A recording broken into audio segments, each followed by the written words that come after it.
మంచిగున్నది రేవంత్ రెడ్డి పాలన. మంచిగా అంటే ఎట్లా? ఎండిపోతున్నాయి మీదేండుడే అంతేనా? నేను మంచిగా చెప్తున్నా అంటుండు కదా. ఏడ మంచిగా చెప్తుండు. 5,000 కోటీశ్వరని ఫ్రీ బస్ ఇచ్చిండట.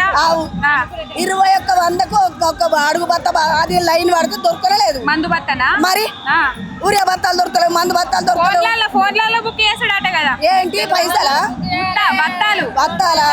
మరి మాకు పాస్బుక్ లేని వాళ్ళకి ఎట్లా? మరి పాస్బుక్ లేని వాళ్ళకి ఎట్లా ఎత్తుకొచ్చుకుందామా? ఇప్పుడు నీళ్ళ కొరకే వచ్చిరా మీరు? ఈడికి నీళ్ళ కొరకే వచ్చినాం మేము. రంగనాయక సాగర్ లో నీళ్లు పెడితే ఎట్లుండే పంటలు? తాగుతామంటే నీళ్ళే దొరుకుతలేవు. నువ్వు వచ్చింది సంది మాకు. ఎవరు వచ్చింది సంది?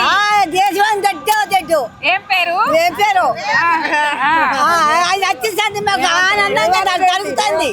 ఆనందంగా ఏంది మాకు తొవ్వలు లేవు, మన్ను లేవు, ఇల్లు లేదు, ఇరవట్లేదు.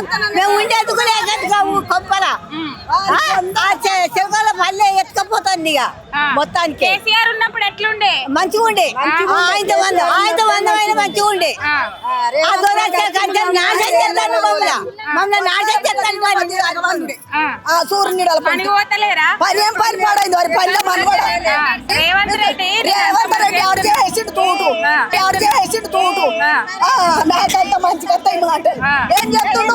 మా మీద మన్ను వచ్చినట్టుగా మహిళలను కోటీశ్వరులను మత్తుగా చెప్తుండు.